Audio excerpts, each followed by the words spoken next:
म यहाँ अल्बर्ट आइन्स्टाइनको एउटा जीवन बिमा सम्बन्धी रोचक व्याख्या प्रस्तुत गर्न गइरहेको छु। अल्बर्ट आइन्स्टाइनले भन्नुभएको थियो, जीवनमा उफ्रने मौका कहिले आउँछ त्यो भन्न सकिन्न।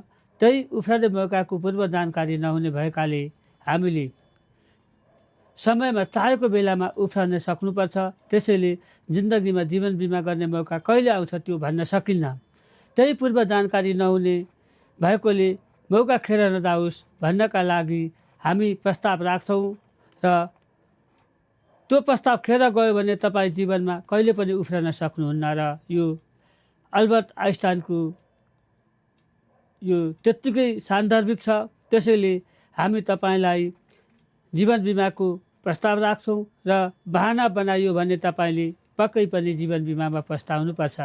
जस्तो म यहाँ हाम्रो 100 वर्षको उमेरको कालान्तरमा हामीले कति वर्षमा के गर्नुपर्छ र हाम्रो बाल्यकालदेखि बुढेसकालसम्म हामीले कस्तो अवसर पार गर्नुपर्छ, त्यस्तो अवसरमा हामीले बिमा गरेनौँ भने हामीले कसरी उफ्रनबाट वञ्चित हुन्छौँ भन्ने कुरा म यहाँ एउटा तपाईँलाई प्रस्तुत गर्न गइरहेको छु।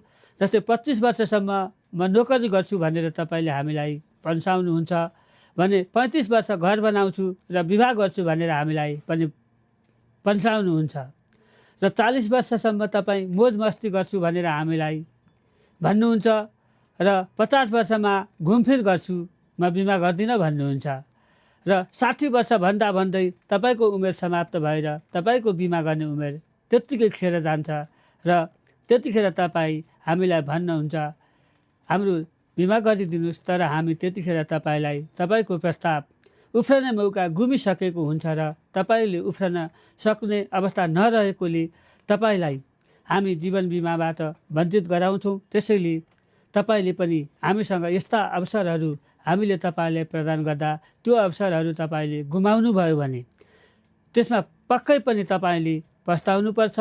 र मैले तपाईँलाई यहाँ विस्तृत जानकारीको लागि चाहिँ यहाँ मेरो एमडिआरटीमा लाइफ मेम्बर हो धर्मराज भण्डारी। मैले नेसनल लाइफ इन्सुरेन्स कम्पनीको तर्फबाट संयुक्त राज्य अमेरिकाको एमडिआरटी एनुअल मिटिङमा गत वर्ष 2025मा एनुअल मिटिङमा भाग लिने नेसनल लाइफको पहिलो अभिकर्ताको रूपमा प्रस्तुत गरेको छु र जीवन बिमा सम्बन्धी संसारका लगभग 54-55वटा देशको भ्रमण गरिसकेको छु। तपाईँलाई विस्तृत जानकारी चाहिएमा, जीवन बिमा सम्बन्धी कुनै जानकारी चाहिएमा मैले यहाँ तपाईँलाई देखाइरहेको छु।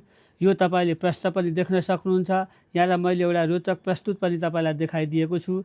यो तपाईँले हेरेर र अनुभव गरेर यो मैले भनेको कुरा कत्तिको सान्दर्भिक छ र त्यसमा तपाईँले कत्तिको हेर्न सक्नुहुन्छ र त्यसमा तपाईँले भनेका कुराहरूलाई मनन गर्नुभयो भने हाम्रो वाट्सएप नम्बर दिएको छ। त्यो वाट्सएप नम्बरमाथि तपाईँले मेरो वाट्सएप नम्बर 9851005247 हो। त्यसमा बिमा सम्बन्धी जुनसुकै जानकारी लिन चाहनुभयो भने पनि हामीले तपाईँलाई उचित राय सल्लाह दिने नै छौँ।